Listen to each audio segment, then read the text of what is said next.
Hello everyone. In this video lecture, we will discuss some iterative methods. Basically, we discuss Gauss-Jacobi method and Gauss-Seidel iterative methods.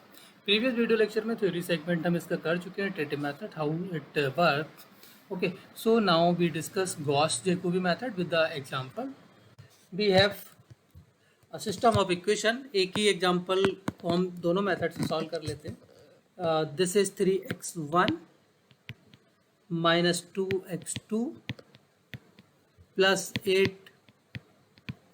8x3 is minus 4, 5x1 plus x2 minus x3 is 12,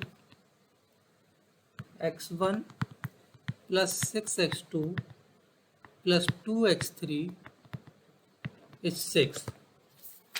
So आप इसके matrix form यहाँ पर देख लीजिए, otherwise आपको ज़रूरत नहीं है, आप ऐसे ही चेक कर सकते हैं कि the given system is in diagonally dominated form or not.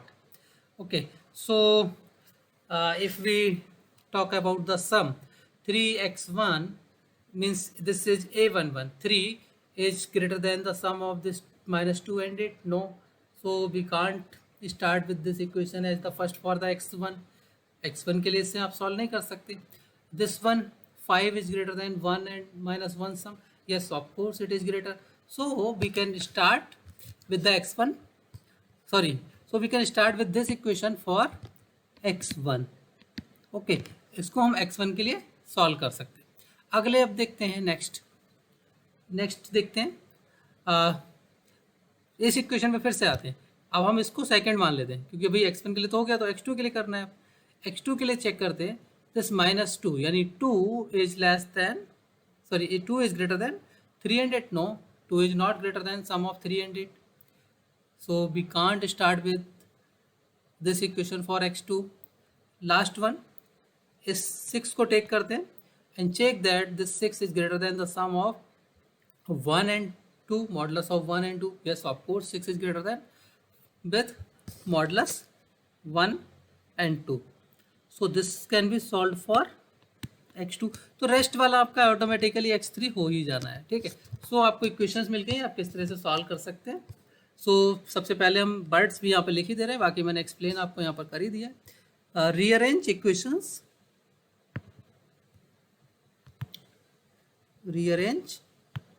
Equations according to diagonally dominant matrix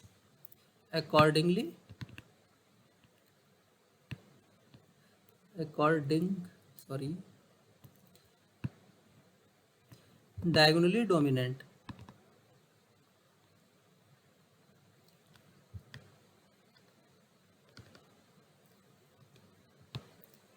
matrix. अब ये जो मैट्रिक्स है ये होगी कोफिशिएंट मैट्रिक्स. ओके, तो ये सब लिख भी दे रहा हूँ जिससे कोई कंफ्यूजन ना हो. क्या क्या होना था ऑलरेडी हम कर ही चुके हैं. 5x1 आपकी पहले आनी है plus x2 minus x3 equals to 2, x1 plus 6x2 plus 2x3 equals to 6 and this one is 3x1 minus 2x2 plus 8x3 equals to minus 4. So इससे आप सॉल्व कर सकते हैं, यहाँ से स्टार्ट कर सकते हैं. सो फर्स्ट वन, अच्छा पहले हम इक्वेशंस को यहाँ पर सॉल्व भी कर लेते हैं for x1, x2 and x3. Solving first equation, जो मैंने प्रोसीजर दिया सेम वैसे ही यहाँ पर कर रहा हूँ. Solving first equation for x1, second for x2. अगर आपको सिंगल क्वेश्चन आता है, देखिए मेरे पास यहाँ पर डबल में है तो मैं यहाँ पर इस स्टेप को यूज कर रहा हूँ. मैं इसको मार्क भी करूँगा दोबारा फिर से. अगर आपके पास सिंगल कोई मेथड पूछा जाता है तो यहीं पर आप डायरेक्ट उस फार्मूले को यूटिलाइज कर सकते हो. ठीक है, मैं यहाँ पर क्योंकि दोनों को साइमल्टेनियसली कर रहा हूँ तो इसलिए यहाँ पर मैं इस फॉर्म को लिख ले रहा हूँ for x3, third for x3. सो यहाँ से x1 कितना आ जाएगा आपके पास 1/5. This is 12 minus x2 plus x3. आपको x2 कितना मिल जाएगा 1/6 6 minus x1 minus 2x3, x3 आपको कितना हो गया 1/8 minus 4 minus 3x1 plus 2x2। ठीक है, तो ये आपके पास आ गया। अब यहाँ पर हम नंबर 1 गॉस जैकोबी देख लेते हैं। सॉरी, आपको गॉस जैकोबी, मैं जो भी यहाँ पर बोल रहा था कि आपको अगर केवल एक मेथड दिया जाता है तो ये जो स्टेप्स हैं यहीं पर आप सीधे गॉस जैकोबी डालिए, और ये सब ना लिख के जो हम गॉस जैकोबी में इसको डिफाइन कर रहे हैं इस स्टेप को आप डायरेक्ट कर दीजिए। ठीक है, तो ये हो गया आपका x1 at n+1th iteration which is nothing but it depends values on nth iteration. ठीक है, इसी तरीके से x2 at n+1th iteration which depends on nth iteration values. Same as it is आप सब पे बस n पुट करते चले जाएंगे। तो यहाँ पर तो कुछ स्पेशल अभी हम नहीं कर रहे हैं, वैल्यूज अभी हम सॉल्व करेंगे। ठीक है, तब थोड़ा सा आपको केयरफुली कंप्यूटेशंस यहाँ पर अच्छे से करनी है। दिस इज द मेन फंडा for this kind of problems. Main आपकी जो यहाँ पर कॉन्सेप्ट कह सकते हो, या जो आपकी यहाँ पर थोड़ी सी बुद्धिमत्ता आपको यूज करनी है, वो बस सिर्फ इतना ही है कि आप यहाँ पर वैल्यूज को केयरफुली सॉल्व कर लें, एंड बाकी कोई इंटेलिजेंस इसमें आपकी यूज नहीं होनी है। ठीक है, ये हमारे पास आ गया। अब हमें इनिशियल अप्रॉक्सीमेशन दिया जाएगा, नहीं दिया जा रहा है तो आप अपनी तरफ से कॉल कर सकते हैं। नॉर्मली हम सिस्टम ऑफ इक्वेशंस में 0 0 कॉल करते हैं। तो अगर हम यहाँ पर प्रॉब्लम के अंदर ये मान लेते हैं with the initial approximation x0 is, कोशिश आप अपने हिसाब से करना, 0 0 लें 1 1 लें, क्या लेना है वो अपने आप अपने हिसाब से ले लेना। नॉर्मली ज़्यादातर प्रॉब्लम्स में ये आपको गिवन होगा। ओके, ये एक ट्रायल एग्जांपल है, तो यहाँ पर मैंने अब आपको डिफाइन किया है। In most of the questions it is given. तो आपके पास initial approximation is given 0। So first iteration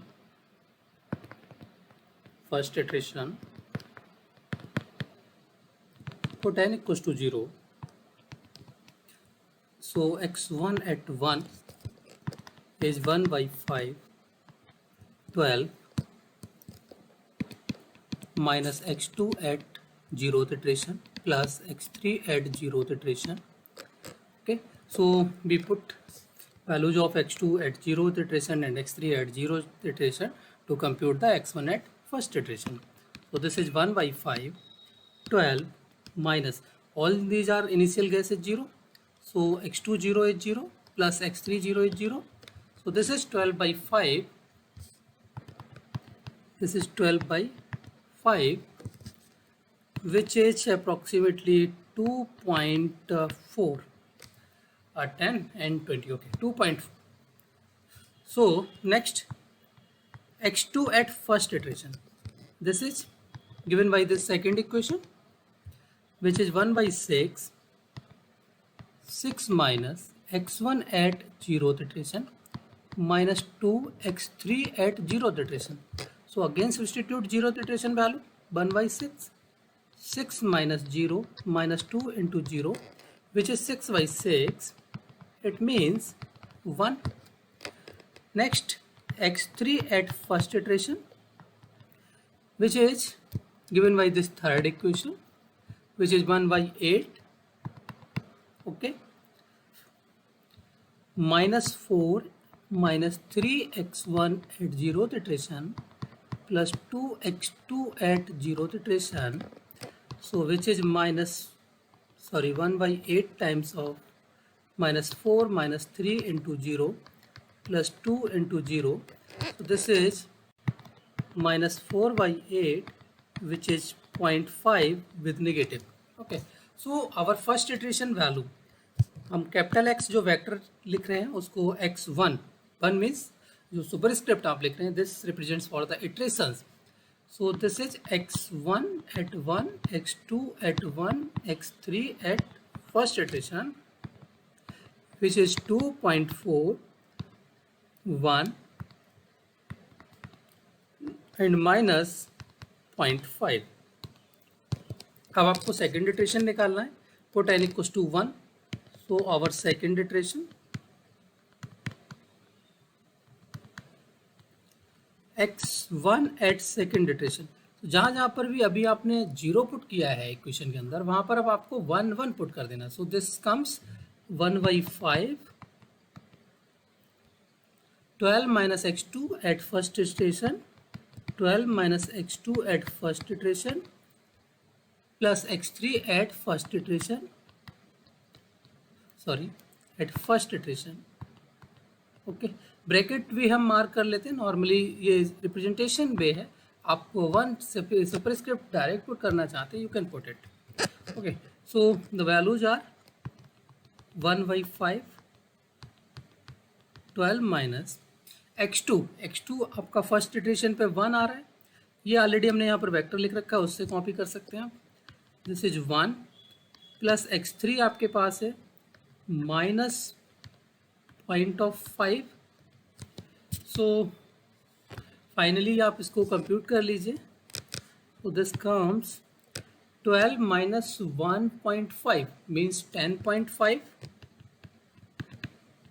भाई आपका 12 से 1.5 रिड्यूस हो जाएगा. सो 10.5 अपॉन 5, ये हो गया आपका 2.1 या 2.1. ठीक है. सो इस तरह से आपको 2.1 मिल गया. वैल्यू आपकी देख रहे हैं चेंज होना स्टार्ट हो गई. Now x2 at second iteration.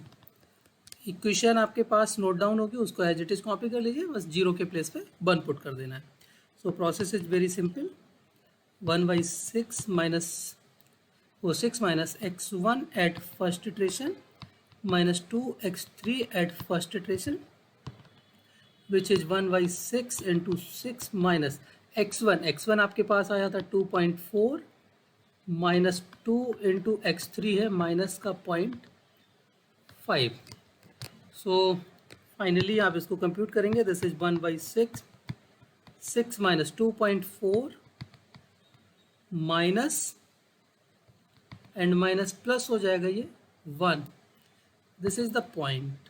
Okay, so this is plus 1. आपके पास आ गया 7 minus 2.5 means 4.6. 7 minus 2.4 that is 7 से आपको 2 जाएगा तो 5 और 0.4 गया तो 6. या प्लस का 4.6/6. अब ये वैल्यूज आपके पास कितनी आ जाएगी? 0.5 सॉरी नॉट 5 7 6 से डिवाइड कर रहे हैं. सॉरी, अगर हमारे पास 4.8 होता तो हम डायरेक्टली 8 लिख देते, बट यहाँ पर 4.6 है. सो दिस इज 0 लगा लेते हैं. फ्लोटिंग पॉइंट रिप्रेजेंटेशन में इसको नोट डाउन करने की कोशिश करते हैं. ओके, हर जगह जहाँ पर भी आपने डेसिमल में वैल्यूज लिखी हो तो उससे पहले 0 पुट कर लीजिए. सो दिस इज 0.7 यानी 4.2 हो गया. 0.4 आपका लेफ्ट होता है. 0.4 मीन्स आपका 6 आ जाएगा. तो ये 6 इस तरह से आपका वैल्यू आ रही होगी. तो आप इसको 3 4 कितने भी डेसिमल प्लेसेस तक लिख सकते हैं. आपके क्वेश्चन में भी या तो वो डिफाइन करते हैं, बट कोशिश ये करिए कि आप इसको एटलीस्ट 4 प्लेसेस तक नोट डाउन करें. Okay, so this is the x2 at second iteration. Now we find x3 at second iteration, which is 1/8 minus 4 minus 3x1 at first iteration plus 2x2 at first iteration. Now substitute these values. 1/8 minus 4 minus 3 into 2.4 plus 2 into x2 is 1, 2 into 1. So final इसको compute कर लीजिए.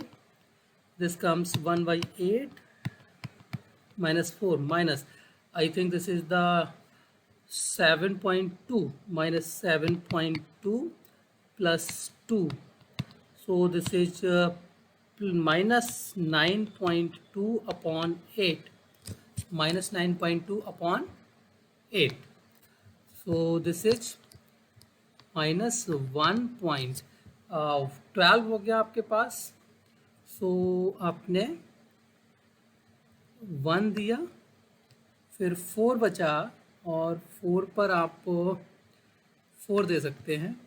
Then आपके पास हो गया 8, no sorry 4 बचा तो direct 5 हो जाएगा, या सॉरी अगर 4 बचा था तो डायरेक्ट 5. ये कंप्यूटेशंस बेसिकली जितने भी हमारे इस तरह के क्वेश्चंस आएंगे, these all computations are basically done by scientific calculator. तो मैनुअली ये थोड़ा सा दिक्कत करेगा सॉल्व करने में, इसीलिए मैं इसको सेकंड इटरेशन पर यहीं पर स्टॉप कर रहा हूँ इस क्वेश्चन को. हम इसके लिए आगे भी सॉल्व करेंगे, ठीक है. मैं यहीं पर आपको सारी चीज़ें बता देता हूँ कि हम कब इसको स्टॉप कर सकते हैं. अपना जो सोल्यूशन प्रोसेस है, क्वेश्चंस में हमें किस तरह की डिमांड्स की जाती हैं. सो अब ये मैं सिर्फ अभी आपको यहाँ प्रोसीजर को स्टॉप कर रहा हूँ. बाकी आपका जो क्वेश्चन कैसे आस्क किया जाएगा वो मैं यहाँ पर आपको डिटेल्स में देता हूँ, क्योंकि मैनुअली ये कहीं ना कहीं लिखना बहुत कॉम्प्लिकेटेड होता है. सो टाइम कंज्यूमिंग भी होगा, वीडियो काफ़ी लेंथी हो जाएगा. सो इन सब चीज़ों को अवॉइड करने के लिए मैं इसको थर्ड इटरेशन में सिर्फ फॉर्मूला लिख के स्किप करता हूँ. ओके, सो आप उसी के प्रोसेस में सेम भी आप गो थ्रू कर सकते हैं. सो मैं थर्ड इटरेशन के लिए केवल आपको फॉर्मूला एक्सप्रेस कर देता हूँ. थर्ड इटरेशन आप एज इट इज ऐसे ही कॉपी के अंदर नोट डाउन करें. x1 at third iteration which is 1/5 12 minus x2 at second iteration plus x3 at second iteration, ठीक है. x2 at third iteration is 1/6 6 minus x1 at second iteration minus 2 x3 at second iteration, and x3 at third iteration is 1/8 minus 4 minus 3 x1 at second iteration plus 2 x2 at second iteration. तो जो values हमारे पास जो vector x हमारे पास second iteration पर आया है which is basically 2.1 0.7666 minus 1.15.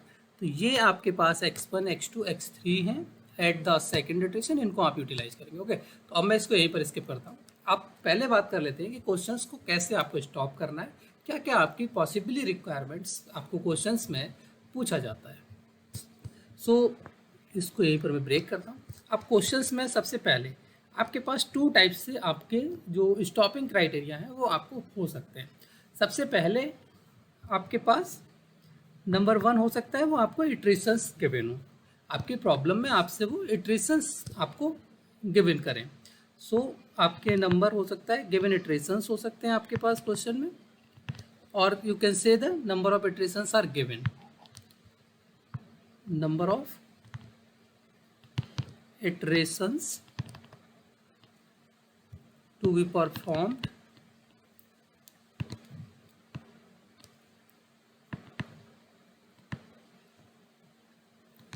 Are given. ठीक है, ये जैसे फॉर एग्जांपल आपको कह दिया गया solve for the 5 iterations, solve for the 3 iterations और सॉल्व फॉर द 6 इटरेशंस. तो आपको फाइनली ये नहीं देखना है कि आपका आंसर कन्वर्ज कर रहा है नहीं कर रहा है, कितना हुआ क्या नहीं हुआ. आप इस इटरेशंस पर जाकर सॉल्व करके छोड़ देंगे. जैसे हो सकता है फॉर एग्जांपल हमसे पूछा जाए ओनली फॉर द 2 इटरेशन, तो हमने ये सेकंड इटरेशन तक सॉल्व कर लिया है, हम यहीं पर अपने क्वेश्चंस को ड्रॉप कर देंगे. ओके, एक तो ये सिंपल तरीका हो गया, बहुत इजी है, इसमें कोई दिक्कत नहीं आती. सेकंड आता है आपके पास, आपको वो डिजायर्ड एक्यूरेसी की डिमांड कर लेते हैं. कई बार क्वेश्चन में आपको एक्यूरेसी की डिमांड कर लेते हैं. मीन्स आपसे पूछा जाता है सॉल्व अप टू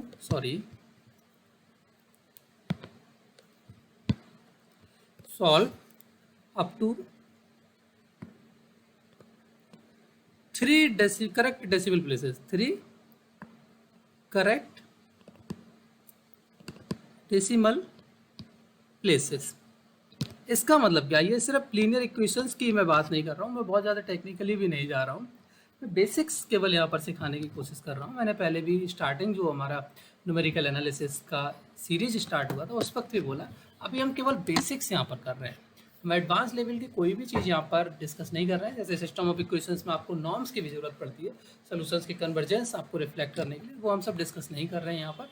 सो इसको कैसे हम स्टॉप करेंगे, जैसे आपसे बोल दिया कि 3 डेसिमल प्लेसेस तक आपको करेक्ट वैल्यू चाहिए, तो ये सिस्टम ऑफ इक्वेशंस में नहीं, आप चाहे रूट फाइंडिंग मेथड्स में हो, चाहे आप डिफरेंशियल इक्वेशन के सोल्यूशन के अंदर हो, या फिर आप इंटरपोलेशन के अंदर हो, कोई भी वर्क जो भी जितना न्यूमेरिकल के अंदर आप कर रहे हैं, उन सारे टॉपिक्स की बात हम यहाँ पर कर रहे हैं कि आपने क्या किया है।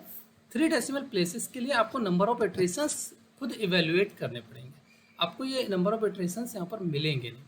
तो सबसे पहले सपोज कर लेते हैं, सपोज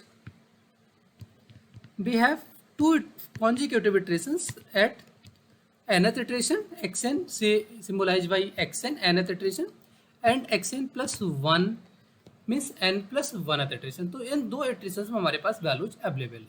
ठीक, हम यहाँ पर देखना चाहते हैं क्या हम इस nth iteration पर या n प्लस 1th iteration पर अपने प्रोसेस को स्टॉप कर सकते हैं या नहीं। कंडीशन है 3 करेक्ट डेसिमल प्लेसेस तक आपकी वैल्यू होनी चाहिए। तो इसके लिए क्या कर लेते हैं हम, इनके जो कॉन्जिक्यूटिव हमारे सक्सेसिव इटरेशंस हैं, इनके बीच का हम डिफरेंस सर्च कर लेते हैं। तो यहाँ पर हम डिफरेंस सर्च कर लेते हैं xn प्लस 1 माइनस xn, और ये चेक करते हैं इज लेस देन 0.5 × और जो भी आपको जितने भी करेक्ट डेसिमल प्लेसेस दिए गए हों उसकी पावर आप नेगेटिव पुट कर दो। सिंपल, सबसे सिंपल। ठीक है, अगर ये आपके पास आ जाता है, अगर इस तरह से जो डिफरेंसेस हैं वो अगर आपके सेटिस्फाई कर जाएं, ठीक, अगर वो डिफरेंसेस आपके सेटिस्फाई कर जाएं, तो आप यहाँ पर nth इटरेशन पर कह सकते हैं कि this is the final value. ठीक, तो आपको ये इटरेशन बाई इटरेशंस आपको चेक करना पड़ेगा। और फिर अब ये जब जैसे आप क्वेश्चंस को करते रहेंगे तो प्रैक्टिकली आपको अपने आप से यहाँ पर विजुलाइज होने लग जाएगा कि हमारी जो वैल्यूज है प्रीवियस वाले में कितनी है। फॉर एग्जांपल हम सिंगल वैल्यू की बात कर लेते हैं कि आपसे 3 डेसिमल प्लेसेस के लिए, सो से सपोज xn आपसे पूछ लिया 1.35678 आ रहा है, और xn प्लस 1 आपके पास आ गया 1.356। ये देखिए दोनों रिपीट कर रहा है, 356 आ गया। ठीक है, अब यहाँ पर आपके पास हो सकता है 6 आए, यहाँ पर हो सकता है आपके पास 8 आए, कुछ भी आ सकता है, आप इनका डिफरेंस देखिए। ठीक है, तो मैं इन्हीं 2 एग्जांपल्स के तौर पे इनका डिफरेंस यहाँ पर सर्च कर लेता हूँ। से दिस इज द 7। ठीक, तो आप यहाँ पर इनका डिफरेंस देखिए ज़रा, xn प्लस 1 आपके पास आ रहा है 1.35667 माइनस 1.35678, और ये आपने डिफरेंस मॉडुलस में टेक करना है तो xn प्लस 1 लिखें पहले या xn लिखें, क्योंकि आपकी वैल्यू हो सकता है कि भाई ये इंक्रीज कर रही हो तो नेगेटिव भी आ सकता है, तो हमें यहाँ पर एब्सोल्यूट वैल्यूज से केवल कंसिडरेशन लेना है। सो आपके पास डेसिमल प्लेसेस से 3 प्लेसेस तक आपका सेम वैल्यू है, तो ये तो 3 आपके आ गए जीरोज, और यहाँ पर आ गया आपका 1। ये जो 7 8 है इसमें से 6 7 घटा दो, 7 8 से 6 7 गया तो ये 1 1 okay 1। So now you check that this value is less than 0.5 × 10⁻³ और नॉट। सो आप देख सकते हो, इसको अगर हम लिखना चाहें तो 0.11 × 10⁻³ लिख सकते हैं इस वैल्यू को, और which is strictly less than 0.5 × 10⁻³ so you can accept this as the final result which is the correct up to 3 decimal places। तो ये आपका 1.356 is the correct answer। ठीक, अगर यहाँ पर सपोज ये मैंने ऐसा 6 लिया है, अगर मान लो यहाँ पर होता आपके पास सपोज 2, सॉरी इसको तो मैं ऐसे ही छोड़ दे रहा हूँ, ये 6 लिया है, अगर सपोज आपके पास यहाँ पर 1.356 की जगह आपके पास होता 1 या 2, और ये वैल्यू आपके पास यहाँ पर सपोज ये sorry this one is 6 but this one is 1 okay, and this 6 not, और थोड़ा बड़ा कर लेता हूँ 8 ले लिया। अब जब ये आप डिफरेंस देखेंगे, यहाँ पर क्यों कर रहा हूँ भाई, ये अलग ही है आपका, तो अलग इसको मैं बना देता हूँ। अब यहाँ पर हमने ले लिया 1.35687, ये ले लिया। अब जब हम इन दोनों का डिफरेंस देखेंगे, ठीक है, काउंटर एग्जांपल यहाँ पर देने की कोशिश कर रहा हूँ, जैसे हम इन दोनों का डिफरेंस देखेंगे तो ये हमारे पास बहुत ही अच्छे समय पता चल रहा है कि दिस इज 0.007 है। So this can be written as 0.777 × 10⁻³ which is not less than 0.5 into 10⁻⁻3। तो इस केस में क्या होगा, एक बार और आपको आंसर रिवाइज करना पड़ेगा, एक इटरेशन और लगाना पड़ेगा, फिर चेक करना पड़ेगा इज दैट क्या इस तरह से ये कंडीशन सेटिस्फाई हो रही है। अगर सेटिस्फाइड हो रही है तो आपका एक इटरेशन बढ़ेगा, नहीं हो रही तो अगेन एंड अगेन आप तब तक करेंगे जब तक कि कंडीशन आपकी सेटिस्फाई ना। मैंने जस्ट बोला कि हम अभी यहाँ पर जो सिस्टम ऑफ इक्वेशंस है उसको लेके हम आपको पर्टिकुलर जो फॉर्मूला है वो नहीं दे रहे हैं। ये एक जनरल है, आप चाहे डिफरेंशियल इक्वेशन पे अप्लाई करें या कहीं पर भी करें। तो जब अगर हम इनकी बात करें सिस्टम ऑफ इक्वेशंस, तो यहाँ पर बेसिकली नॉर्म से रिलेटेड आएगा स्टॉपिंग क्राइटेरिया, जो मैं यहाँ पर डिस्कस नहीं कर रहा हूँ, तो उसको आप भी इतना परेशान ना हो, इसको स्किप करिए। अब सिर्फ एक एक इंडिविजुअल x1 पे आपने देख लिया, x2 पे देख लिया, x3 पे देख लिया, इतना काफ़ी है। और ज़्यादातर जो अंडर ग्रेजुएट लेवल की अगर हम केवल बात करें तो वहाँ पर हमें इतना ही चाहिए होगा। मास्टर्स या फिर किसी कॉम्पिटिटिव एग्जाम्स की आप बात करते हैं तो आपको वहाँ पर चाहिए होगा। तो मैं ये जैसे टॉपिक ख़त्म होता है एक सेपरेट जो आपका वीडियो है वो मैं इसी लेक्चर के साथ बाद में जब क्रिएट करूँगा तो इसके साथ अटैच कर दूँगा। तो जिन लोगों को भी नेसेसिटी हो तो वो वहाँ जाके गो थ्रू कर लेंगे, लेकिन उसके लिए कुछ टाइम लगेगा, ठीक है। तो जैसे मेरे पास ये कंप्लीट होता है तो मैं उस पर एक अलग से वीडियो करके यहाँ पर अटैच करता हूँ। इस समय इसलिए नहीं करना चाहता हूँ क्योंकि बहुत से लोगों को इसकी ज़रूरत नहीं पड़ेगी। Okay, so without any delay अब हम एक हमारा नेक्स्ट प्रोसेस है जो इस